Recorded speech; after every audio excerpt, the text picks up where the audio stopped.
Senhor nosso Deus, obrigado por mais uma semana que passou e temos o privilégio de estar aqui reunidos entre irmãos e amigos para podermos ouvir a Tua palavra e refletirmos um pouco mais sobre o Teu amor e sobre a nossa vida enquanto estivermos nesse mundo. Abençoe as nossas crianças que estão indo ali para o refuginho, abençoe também a cada um de nós que estamos aqui com o coração aberto para ouvir a Tua voz. Também pedimos de maneira especial por aqueles que estão conectados online, assistindo agora, e muitos outros que irão ouvir o podcast, outros que vão assistir no YouTube, que mesmo em outro momento, em outro tempo, em outro lugar, que o Teu Espírito possa alcançá-los e que fale ao coração e à mente deles. Em nome de Jesus oramos. Amém. Bom, Estamos no final de uma série chamada Resgate. E nós vimos 3 histórias interessantes e fantásticas a respeito de resgate. Agora, hoje, é sempre assim, a gente deixa a sobremesa para o final, não é? O melhor está aqui, eu voltarei. Essa história, vou dizer para vocês, eu já vi documentários, filmes, já li livro, falando a respeito dessa história que, para mim, mexe muito comigo, me faz pensar. Toda semana é a mesma história, mas essa ganha de todas. Essa aqui ganha de todas. Você vai ver, Henrique, preste atenção. Essa aqui ganha de todas. Porque essa história, eu me coloquei no lugar daquelas pessoas. Se você se colocar, você vai entender a profundidade e a seriedade disso. Que história é essa? Tem o livro e tem o filme. E esse foi o primeiro livro que eu li em inglês. Eu tinha ido para os Estados Unidos, muito novo, fui para aprender inglês. Eu percebi que aprender uma língua, todo mundo aqui eu acredito que é pelo menos bilíngue, né?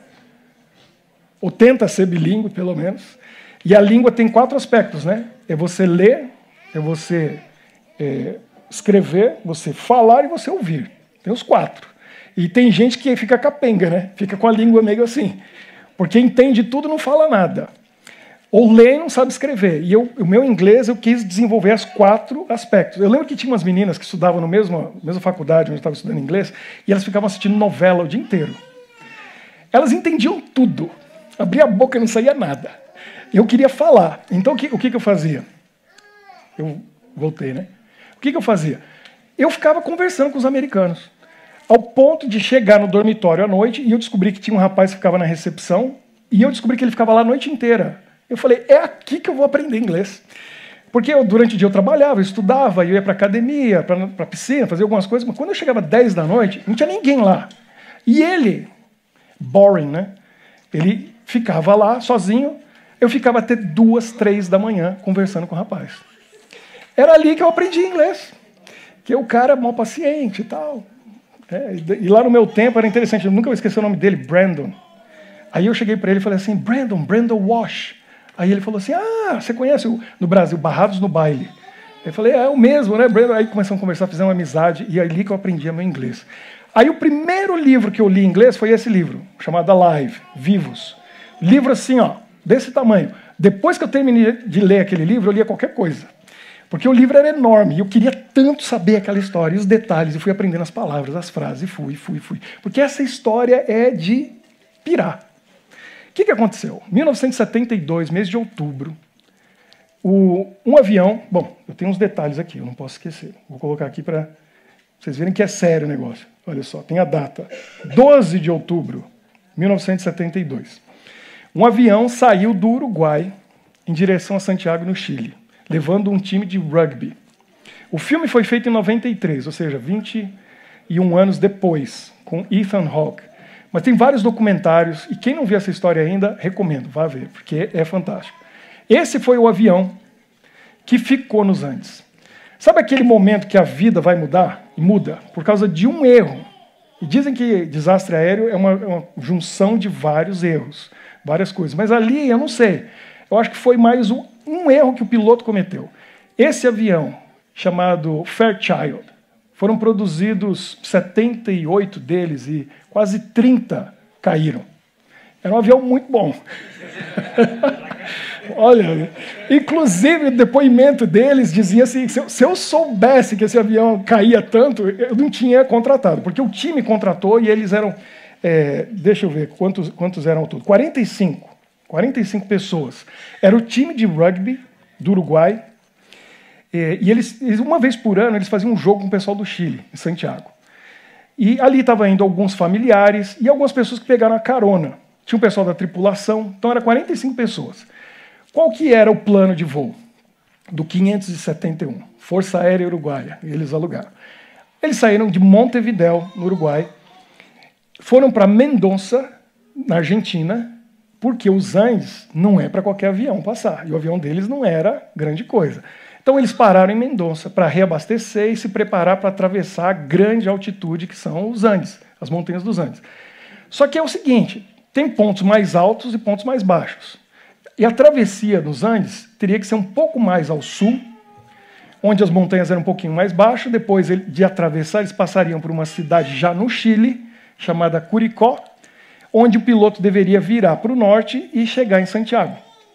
E aí que aconteceu o problema. Só que olha só o detalhe. Quando chegaram em Mendoza, na Argentina, quem é da América do Sul sabe a rivalidade futebolística que tem entre Chile, Argentina, Uruguai, Brasil. Tem essa coisa, né? E aí, no aeroporto de Mendoza, um dos rapazes era um pessoal que estava começando a faculdade. Alguns deles estavam no primeiro ano de medicina, segundo ano de medicina. Todo mundo estava no primeiro e segundo ano da faculdade. Então eles tinham ali 19, 20 anos de idade, a maioria deles. Um deles, chamado Fernando, mas ele chama de Nando, ele foi numa lojinha e comprou 2 sapatinhos de bebê. Porque a irmã dele tinha acabado de ter, a irmã mais velha, casada, tinha um bebezinho. E ele queria levar de volta de presente para ela os sapatinhos para o bebê. O sobrinho, primeiro sobrinho do Nando. No voo com ele estava indo uma outra irmã dele, um pouco mais nova, ela devia ter 17 anos, e o Nando tinha 19, e a mãe dele. Estavam indo para passear lá no Chile enquanto o pessoal ia jogar. E quando eles estavam no aeroporto, eles viram um avião chegando, um avião argentino, chegando nesse aeroporto em Mendoza, na Argentina, soltando fumaça e fazendo um barulhão, e pousou assim, e os uruguaios deram risada. E falaram assim, olha só esse avião argentino, que lata velha, e começaram a zoar. 2 meninas argentinas estavam ali, olharam para os uruguaios e falaram assim, esse avião que vocês estão vendo, esse argentino que vocês estão zoando, ele acabou de atravessar os Andes. O que é muito mais do que o avião de vocês vai fazer.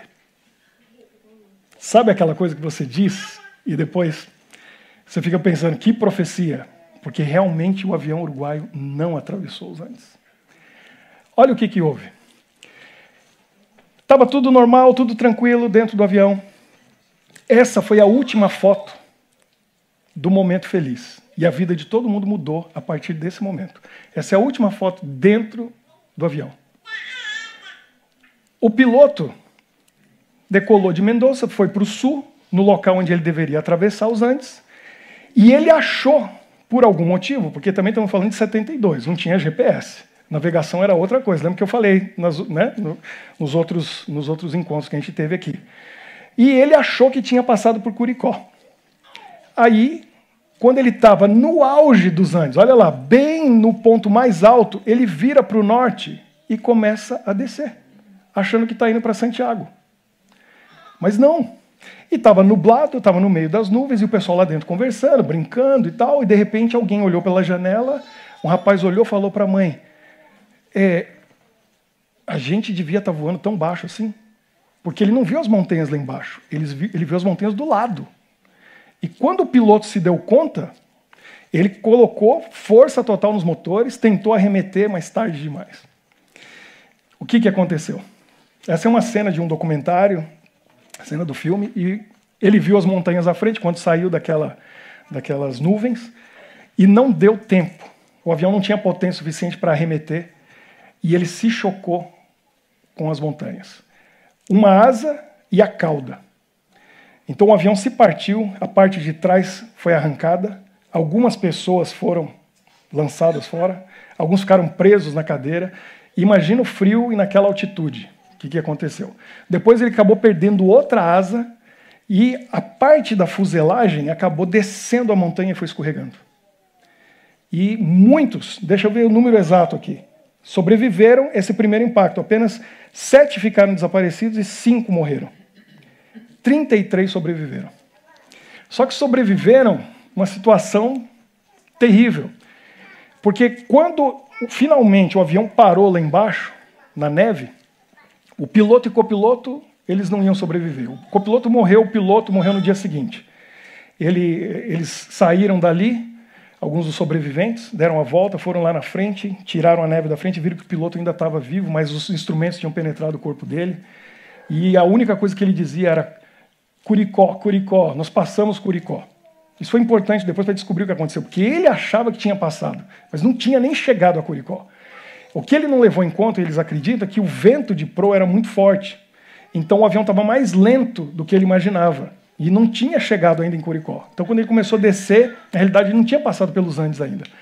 E aí uma coisa terrível já aconteceu ali. Porque 3 rapazes conseguiram abrir a cabine, entraram, e o piloto, já com os órgãos internos comprometidos, escorrendo sangue pela boca, olha para eles e diz assim: a minha mala, a minha mala. E aí eles: o que tem na sua mala?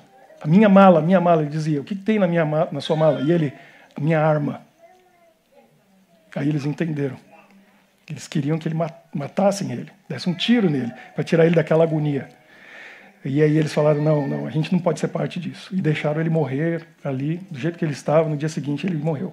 Naquela primeira noite muitos morreram, um frio tremendo. Eles não estavam preparados, não tinha roupa, não tinha cobertor. Algumas pessoas ficaram com as pernas esmagadas, porque as cadeiras foram todas arremessadas para frente.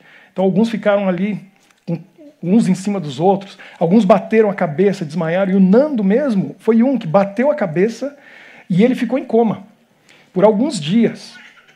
E eu estou falando do Nando porque vocês vão entender como que ele é importante nessa história.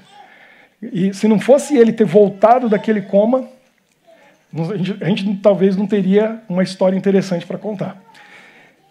Eles acabaram se acostumando com o frio, alguns morreram na primeira noite, então, na verdade, no dia seguinte,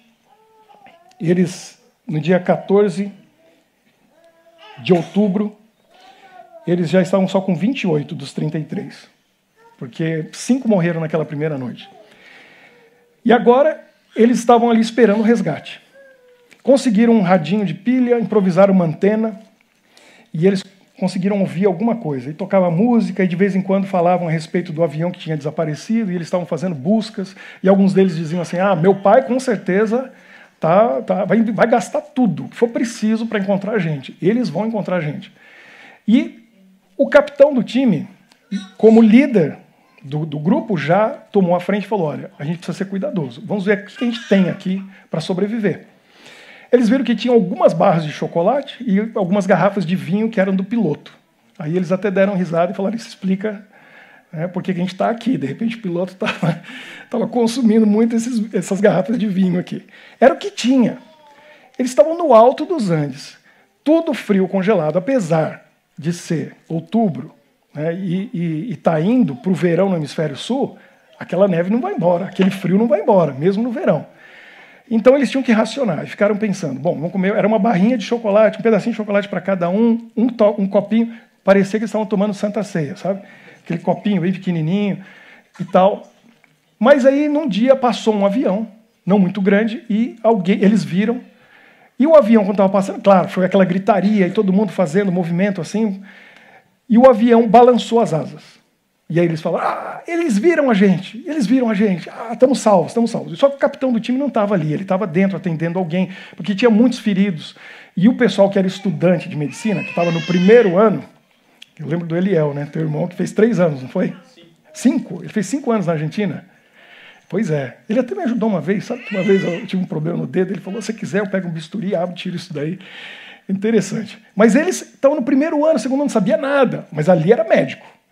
E tinha gente com o abdômen perfurado, a situação estava muito difícil, alguns quebraram a perna, e eles estavam lá cuidando dessas pessoas. E o capitão não estava ali. Quando eles viram aquilo, alguns imprudentes que não pensaram, foram lá pegar as garrafas de vinho, já derramaram tudo, já começaram a comemorar e começaram a beber tudo e comer todo o chocolate, porque falou assim: a gente está salvo. O resgate daqui a pouco vai aparecer aí, vão pegar a gente, porque a gente foi visto. Quando chegou no fim do dia, o capitão do time foi lá e ele ficou louco, começou a gritar. E ficou apavorado, falou: o que você está fazendo? Vocês são malucos, quem que fez isso? Ninguém falou, todo mundo ficou quietinho, Nessa hora não tem culpado. E aí ele falou, vocês estão brincando com a vida da gente. E aí eles falaram, não, mas a gente foi visto. Daqui a pouco o resgate veio e falou, olha para onde a gente está. Estamos no alto das montanhas. Mesmo que eles tenham visto a gente e mande socorro, pode levar dias para chegar aqui.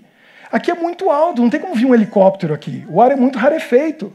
E agora a gente não tem o suficiente para esperar dias até eles virem. E os dias foram passando e realmente não vinha socorro. E ele tinha um que ficava lá no radinho o tempo todo ouvindo, e eles falando das buscas, e os dias foram passando. E a fome foi pegando. E aí é o seguinte, se você está num ambiente como esse, com o ar daquela maneira, com o frio daquele, o teu corpo precisa mais de alimento para produzir calor. Então, nos países frios, como a gente está aqui, você pode ver que no campo, no verão, até o outono, produz muita como que fala, palha, capim, né, para os animais comerem no inverno, porque eles comem muito mais no inverno. E você vê os cavalos e o gado aí no frio. Às vezes tem um cobertor ali para o cavalo, mas eles comem muito mais no inverno. Eles precisam de muito para produzir calor. E a fome estava uma coisa assim terrível. Eles chegaram a tirar esses assentos e começaram a olhar o couro e começaram a comer o couro, mas eles perceberam que o couro foi tratado, estava pintado, ia fazer mais mal do que bem. Arrancaram de dentro do banco o estofado, tinha palha, mas não dava para comer a palha. E eles estavam ficando malucos, de fome, porque os dias passavam e a fome estava muito grande. Até que o desespero chegou, o dia que o rapaz estava no radinho, e ele ouviu, depois de uma semana, que as buscas estavam sendo canceladas, porque era impossível encontrar. Que cor que era o avião? No meio da neve, não dava para ver. Não tinha como ver. E eles não tinham noção de onde estava. Alguns pais ficaram lá tentando, desesperados, mas quando eles ouviram aquilo, eles falaram, a gente está perdido. Não tem nada para comer. Ninguém mais vai encontrar a gente, não estão buscando a gente está aqui perdido por conta de nós mesmos. O que a gente vai fazer? Nada é tão ruim que não possa piorar. E piorou. Bom, no 12º dia, eles fizeram uma expedição e resolveram encontrar a cauda. Porque quem sabe tivesse alguma coisa lá nas malas, tivesse alguma coisa por lá, mas alguém descobriu que o rádio não estava funcionando porque a bateria ficava na cauda. Então eles falaram, vamos ter que mandar 2 ou 3 aí para encontrar a cauda, pegar a bateria, trazer a bateria e tentar ligar esse rádio para a gente se comunicar. Não funcionou, mas eles acharam a cauda. E nesse caminho eles acharam 5 dos desaparecidos, ainda presos, afivelados no banco. Os corpos estavam lá, no meio da neve, congelados. Acharam algum chocolate por lá, alguma coisa. O pessoal sempre carrega chocolate, né? Agora eu estou pensando, será que dá azar carregar chocolate em voo? Teve gente ontem que foi na loja ali da New House e comprou umas caixas de chocolate e vão embora daqui voando. Não estou...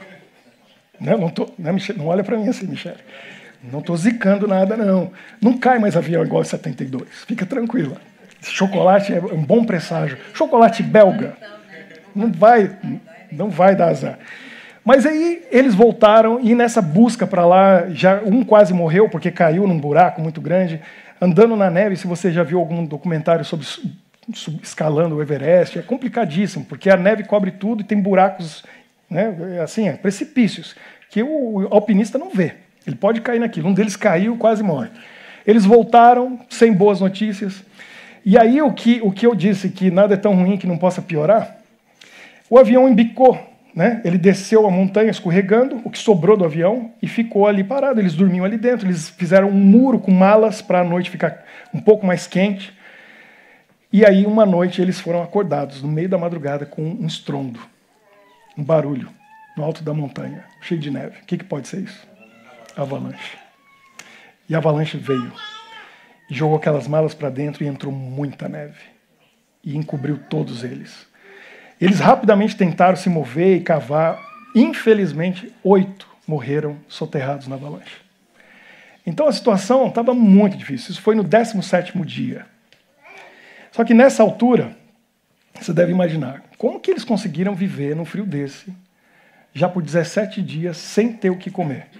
Água, eles conseguiram pegar os assentos ali, a parte metálica, e faziam um funil, colocava a neve, deixava no sol durante o dia, derretia, e aí eles colocavam nas garrafinhas, então tinha água. Mas e comer o quê? Só tinha uma coisa que eles podiam comer. E foi difícil tomar essa decisão.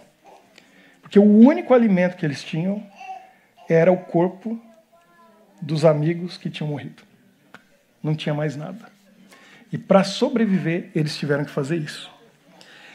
Então o Nando, ele saiu do coma no terceiro dia, segundo ou terceiro dia. A mãe dele tinha morrido na queda. A irmã dele ainda estava viva, ele ficou cuidando dela por alguns dias, mas a irmã dele faleceu. E quando eles chegaram nesse ponto, ele separou a mãe e a irmã para que ninguém tocasse nelas. Mas os outros, depois de uma noite que eles fizeram uma reunião e conversaram a respeito, muito católicos todos ali, e muitos argumentos para lá e para cá, e aí eles disseram, olha, é como a ceia do Senhor, que a gente come o corpo de Cristo e bebe o sangue dele. E é isso que traz vida.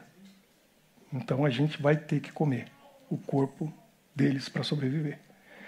E eles fizeram um pacto juntos e decidiram. E foi uma decisão muito difícil, mas eles foram e começaram a comer os músculos das pernas, e assim eles foram tirando partes dos músculos daqueles corpos, porque era a única fonte de alimento que eles tinham. E assim eles foram. Por algumas semanas, alguns dias, semanas, e alguns que estavam feridos ali, uma situação muito difícil, foram morrendo, mais alguns, mas eles ainda eram mais de 20 que sobreviveram. E eles foram se acostumando com o frio, eles aguentavam agora aquele frio, e eles chegaram à conclusão que o único jeito de sair dali era se um deles se arriscasse a tentar atravessar as montanhas e chegar no Chile. Justamente o Nando, que era um dos mais altos, fortes, 19 anos de idade, estava bem, ele falou, eu vou atravessar essas montanhas, e eu acredito que quando eu subir no topo daquelas montanhas mais altas, eu vou ver os campos verdejantes do Chile. E eu vou buscar socorro. E eles falaram, você é louco, não tem como, é impossível, a gente está no meio da Cordilheira dos Andes. Ele falou, eu tenho que fazer isso. E aqui está uma cena do filme. O ator Ethan Hawke está ali à direita, ele fez o papel do Nando parado. E tinha o Roberto Canessa, que era um estudante de medicina, amigo dele, e ele falou, nós dois, mais um, a gente faz um estoque aí de carne e a gente vai tentar atravessar essas montanhas. Mas ninguém concordava com o plano dele, porque diziam, você vai morrer, não tem como, é impossível. Ele falou, mas é a única saída, é o único jeito. E ele ficou tentando convencer eles de que devia fazer isso. Eles tentaram uma vez, voltaram, porque o frio estava muito grande. À noite, no momento que eles pararam ali, eles já não tinham mais a proteção da fuselagem do avião. Então o frio, o vento, a tempestade veio, e os três ficaram juntinhos ali, ele, o Roberto Canessa e o outro amigo, que eles chamavam de Tintim, era Vizintim o sobrenome dele, chamava de Tintim. Eles se abraçaram, os três, e conseguiram a noite inteira, claro que não conseguiram dormir, quase congelando, abraçados os três. Quando eles viram o sol nascendo, e um deles falou assim, eu estou morto. Ele achou que estava vendo a luz, né, no fim do túnel. Era o sol que estava nascendo. E eles conseguiram sobreviver aquela noite. Eles voltaram e falaram, não vai dar. A gente tem que esperar chegar no auge do verão. Mas o Nando falou, não, vamos ter que se organizar melhor, a gente tem que se proteger melhor. Pegar essas... Aí eles começaram a fazer roupas com o estofado, a capa dos assentos do avião. Fizeram uma roupa mais reforçada, prepararam as rações, deram mais para eles, falaram, eu tenho que sair daqui, a gente tem que sair daqui. E isso já tinha passado 2 meses nessa situação. Imagina você vivendo daquele jeito, sabendo que ninguém vai procurar você, ninguém vai encontrar você, e a sua salvação depende só de você. E o Nando, o Roberto Canessa e o Tintim se organizaram de novo, e eles disseram, a gente vai. E dessa vez ele falou, eu vou, custe o que custar. Eu vou atravessar as montanhas, nem que eu morra tentando, mas eu vou tentar. E nesse momento, um deles que estava muito desanimado, e a depressão, imagina aquela situação, se você não mantém um espírito com esperança, a pessoa morre na depressão. Porque aí ela não vai querer comer, ela não vai se aquecer o suficiente, ela não vai sobreviver. Mas para esse amigo que estava desanimado, ele fez uma promessa. Ele pegou aqueles 2 sapatinhos que ele tinha comprado para o sobrinho, bebê, e deu um para esse amigo e falou assim, está vendo esse sapatinho? Você vai ficar com um e eu vou ficar com outro. O dia que a gente conseguir juntar esses dois, é porque você está salvo. Você vai estar voltando para casa. Eu estou indo. E aí ele fez a promessa. Eu vou voltar. Eu voltarei. E ele saiu e foi. Foi o Nando, o Roberto Canessa e o Tintim. Foram os três. E eles subiram até o topo de uma montanha e ele estava esperando, depois de 3 dias, ver os vales verdejantes do Chile no verão. E quando chegou lá, o Roberto desanimado e o Tintim desanimado, e ele falou, corre aqui, você tem que ver, você tem que ver. E quando o Roberto conseguiu chegar lá e olhou, tudo que eles conseguiam ver era mais montanha e mais neve, a perder de vista. E o Roberto falou, não vai ter jeito, a gente vai morrer aqui. Ele falou, não, eu tenho esperança. A gente tem que atravessar a próxima. E depois, se tiver outra, a gente vai atravessar a próxima. Se tiver outra, a gente vai atravessar a próxima. Porque uma hora a gente vai chegar no Chile. O Tintim voltou. Deu para eles a ração dele. E eles continuaram. E foram em frente. E o Tintim voltou para dar esperança para os outros. Para manter eles animados. Mas ele não estava motivado quando ele viu o que tinha pela frente. Sem equipamento, sem roupa, sem nada, passando noites naquele frio congelante, eles foram. E demoraram 8 dias para chegar finalmente num local que começou a descer, viram um rio, foram acompanhando o rio, e de repente, quando eles olham do outro lado do rio, um homem sentado num cavalo. E eles gritando, gritando, gritando, e o homem olhou e não conseguia ouvir por causa do barulho do rio. E eles acharam uma pedra, e eles tinham um papel, um lápis, e ele escreveu uma mensagem. E ele enrolou aquele papel naquela pedra e jogou do outro lado do rio. E o homem, quando abriu, ele não acreditou no que ele estava lendo. Não era possível. Nós somos uruguaios, sobreviventes do voo 571, que caiu nos Andes. Já tinham passado 72 dias. E ele não acreditou. Falou, não, não é possível. Olhou para os dois do lado de lá, magros. Finalmente, eles tiveram que esperar mais um dia, porque aquele homem foi buscar socorro e conseguiu conversar com eles e salvar aqueles dois, o Nando e o Roberto. No caminho, o Roberto caía e o Nando que motivava, que praticamente arrastava o amigo, porque foi uma situação muito difícil. Finalmente, esse é o homem que eles encontraram do outro lado do rio, e aí está o Nando, que é o da esquerda, e o Roberto Canessa da direita. Encontraram socorro. E aí explicaram o caminho que eles fizeram. E aí você imagina só, depois de 11 dias que o Nando e o Roberto tinham saído, eles lá naquela vidinha deles, dentro daquele casulo, esperando. Uns com esperança, outros sem esperança. Mas o momento chegou quando eles ouviram o barulho de um helicóptero. Imagina a sensação. Eles pensam, estamos salvos. Saíram e essa foi a foto que eles tiraram do helicóptero. Lá estavam eles, de fora, olhando, acenando. O helicóptero não conseguiu pousar, porque estava um vento muito forte. O ar rarefeito, ele estava perdendo totalmente o equilíbrio e ia acontecer outro desastre se tentasse, mas eles viram que eles conseguiriam ser salvos. Num outro momento, um helicóptero pousou no primeiro dia, eles conseguiram tirar 8 deles, outros tiveram que dormir ali, desceu um pessoal, algum do exército chileno, e eles entraram e os rapazes querendo ser gentis, vem aqui, fica aqui na nossa casa, e eles dormiram ali com eles, só que eles dormiram do lado de fora, porque o pessoal já estava acostumado com um mau cheiro dentro. E os soldados, quando chegaram, não suportaram o cheiro que estava ali dentro. E para eles estava normal aquilo. Eles ficaram do lado de fora e no dia seguinte o helicóptero veio novamente e os 6 restantes que estavam ali foram levados. Eles tiveram que ser carregados, porque os músculos já nem funcionavam mais. Eles estavam fracos. E se tornou assim algo fantástico, ficou conhecido como o Milagre dos Andes. Tem um memorial, construíram uma cruz lá no alto pelas vítimas, aqueles que faleceram, e aí está o resto do avião que sobrou por lá. Não sei se um tempo depois foram lá e colocaram fogo em tudo, mas tem pessoas que pagam guias que levam, escalam as montanhas e vão até o local, no alto dos Andes, para poder ver o local onde aconteceu. Esse é um museu que está em Montevidéu, no Uruguai, contando toda a história, tem depoimentos, fotos de tudo que aconteceu, e aí estão eles, 20 e tantos anos depois, os 16 sobreviventes dos 45 iniciais, que passaram 72 dias nos Andes, que tiveram que comer carne humana para sobreviver. Foi a única maneira. As famílias continuaram, filhos, netos estão vivos aí, porque tiveram a coragem de passar por aquilo numa situação extrema.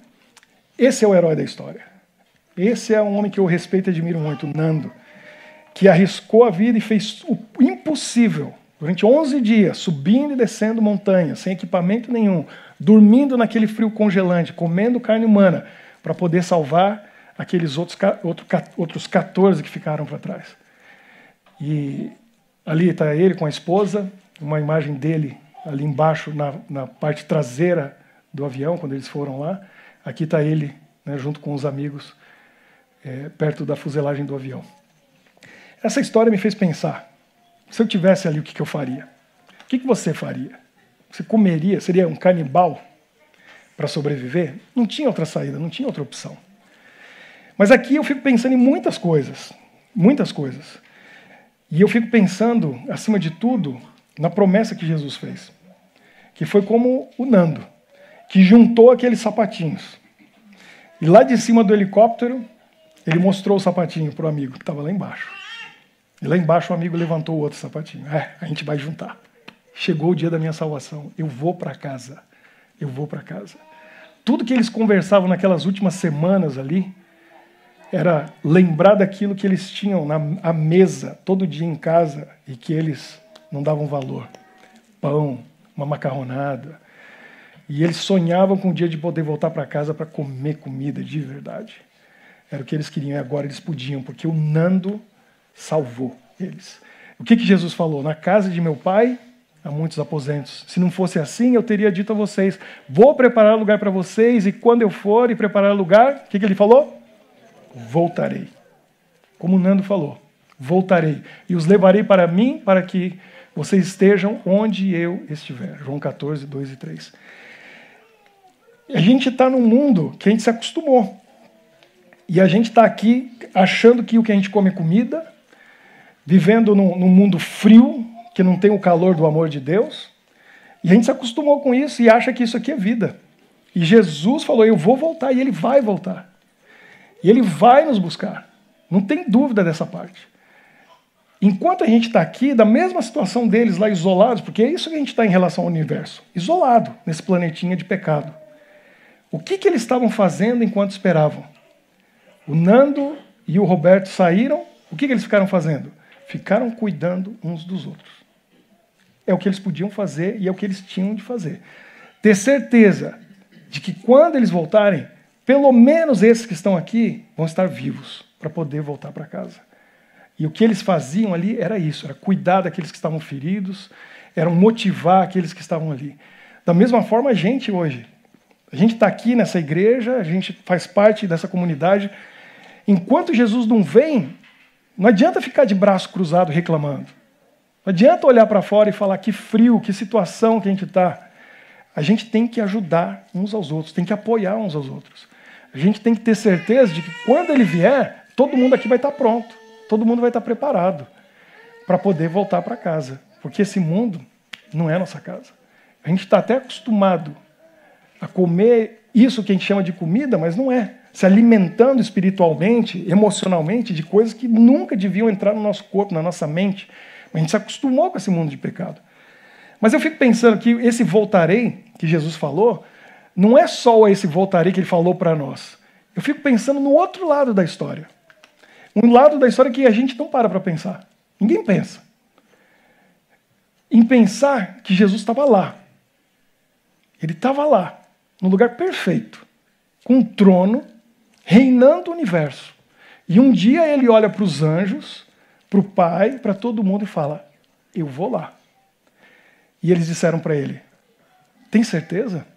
Com aquele pessoal lá, pecador, olha como eles são violentos. Olha a vida que eles levam. Você vai lá e vai como um deles. Você não vai em glória, como o rei do universo. Você vai se tornar um bebê, uma criança, um adolescente, um homem, para viver no meio deles como eles. É muito arriscado. Era ou não era arriscado? Era um risco enorme. E se ele perdesse aquela batalha? Ele não ia voltar. Mas ele falou, lá em cima, eu vou vencer, eu voltarei. E ele veio e venceu. E voltou, por amor a nós, para salvar esse planeta. E eu fico imaginando o momento que ele chegou de volta lá. Porque eles estavam lá aflitos. Se você ler o livro Desejado de Todas as Nações, no capítulo chamado O Getsemane, você vai entender. Alguns aqui foram lá, né, no Jardim do Getsemane. Pertinho ali, no pé do Monte das Oliveiras, de frente para Jerusalém. Jesus ali, transpirando gotas de sangue, em agonia. E lá naquele capítulo, quem mais estava ali? Ele não estava sozinho, e não estava só com os discípulos, porque Pedro, Tiago e João estavam um pouquinho ali perto dele, a distância, e os demais discípulos estavam mais longe, mas ali estava repleto de demônios. E o próprio Satanás estava ali, colocando toda aquela pressão sobre ele. Mas também estavam ali os anjos de Deus. Estavam loucos para fazer alguma coisa por ele. O rei dele estava ali, o criador dele estava ali, e os anjos queriam servi-lo, ajudá-lo. Não podiam, só podiam observar. E lá nesse livro, nesse capítulo, diz assim, se nós pudéssemos ver aquela cena com os olhos dos anjos, nós entenderíamos como o pecado é tão mal aos olhos de Deus. Porque os anjos olharam para aquilo e ficaram pensando, é por causa do pecado deles que o nosso rei está sofrendo desse jeito. É por causa do pecado deles, da vida que eles levam, que ele está sofrendo dessa maneira. Porque ele tá passando por tudo isso. E eles, quantos? Desprezam tudo isso que Jesus fez. E na nossa vida, quando a gente continua com os mesmos pecados e mesmos erros, aí o que a gente está fazendo é isso, a gente está desprezando tudo que Jesus fez. E Jesus passou por tudo aquilo. E aí ele foi recebido de volta. E foi com festa, com glória lá no céu, para sentar de novo no trono. E todo mundo olhou para ele e ele falou, eu não disse que eu voltava? Eu voltei. E eu voltei e comigo eu vou trazer uma multidão. Porque daqui a pouco eu volto lá para trazer eles para morar aqui com a gente por 1000 anos. O convite está aberto para todos nós, para a gente ir junto com ele quando ele vier, morar lá com ele. E ele vai vir. E eu tenho, não é sensação, não é impressão, eu tenho a convicção, baseado não é no que eu penso, nas minhas ideias ou nas minhas emoções, é nos meus estudos desse livro, que não mente, que não falha. E os estudos que eu tenho feito aqui, nas profecias, me indicam que falta muito pouco tempo para a gente ouvir, nesse mundo frio, congelado, o barulho do helicóptero chegando. E o sapatinho vai juntar. E a gente vai para casa. Eu sei que está chegando. E por isso que a gente vem aqui, para ser lembrado, pelo menos uma vez na semana, de que o mais importante nessa vida é isso, é esse preparo para esse rei criador que vai vir aqui buscar a gente. Ele falou que viria, lá em cima ele falou que viria, ele veio, cumpriu a missão dele e voltou. E quando ele foi, ele falou para a gente, eu vou e eu vou voltar. Ele não mente e ele não falha. Se ele falou que vai voltar, ele vai voltar. Quer a gente queira ou não. Estando preparado ou não. Agora, vamos estar prontos. Vamos nos preparar para ele chegar e encontrar uma multidão. E nós fazendo parte dessa multidão. Para ir com ele para lá. Viver para sempre. Num lugar onde essas histórias vão ser só histórias de um passado muito distante. Porque isso nunca mais vai acontecer. Não vai ter mais morte, dor, sofrimento, tristeza, fome. Não vai ter mais. Essas palavras a gente vai deixar de usar. Porque no nosso cotidiano, nosso dia a dia, elas não vão ter nem mais sentido. Morte, dor, tristeza, lágrima, sofrimento, isso é uma lenda. É um conto. Uma coisa que aconteceu milhões de anos atrás, que a gente vagamente lembra, ou talvez nem lembre mais. Eu sonho com esse dia. Quando a gente olhar para esse sofrimento todo aqui e falar, nem lembro mais, porque eu já vivi tanta coisa boa aqui, nesses milênios com Jesus, que isso aí é só uma história num livro para ser esquecido. Deus abençoe você, que tomou a decisão de estar aqui hoje, de pensar e refletir nisso tudo, e fazer disso a prioridade na sua vida. Então hoje, mais uma vez, eu quero orar. E eu convido quem quer vir aqui para orar comigo, dizendo assim: eu sei que esse mundo, por mais encantador que pareça às vezes, e aí você se prepare para uma série que vai vir aí para frente chamada Doce Ilusão. E aí eu vou falar para você das ilusões que esse mundo tem e que ficam realmente enganando a gente, tirando a gente do foco, que é isso tudo que a gente conversou hoje. A gente não pode deixar a ilusão levar a gente. Então, se você tem isso claro na sua mente, eu não quero a ilusão desse mundo, eu quero a realidade, que é Jesus, então vem aqui para a gente orar. Cadê o Gabriel? Que o Gabriel sempre é o primeiro. Então vem aqui, Gabriel. Vem orar comigo. Porque a gente vai pedir para Jesus: eu quero estar pronto. E enquanto o Senhor não chega para me levar para casa, eu quero cuidar daqueles que estão ao meu redor. Eu quero ajudar as pessoas que precisam de mim. Eu quero ser apoio para aqueles que estão desmotivados. Eu quero trazer esperança para o desesperançado. Eu quero ser aquele que vai dizer assim: você está passando por necessidade? Você pode contar pelo menos com uma pessoa, que sou eu. Porque eu vou orar com você. Eu vou orar por você. Eu vou ajudar você. Se você precisar de dinheiro, eu vou conseguir. Se você precisar de oração, eu vou orar. Se você precisar de horas do meu ouvido, eu vou ouvir tudo que você tem para dizer. Você pode desabafar comigo. Porque às vezes é só isso que a gente precisa e a gente não encontra. Que Deus abençoe você, cada um de nós e a nossa comunidade. Vamos orar. Senhor, nossa vida pertence a Ti. Nós sabemos disso, porque o Senhor nos criou. Mas a verdade é que o Senhor nos perdeu para o pecado.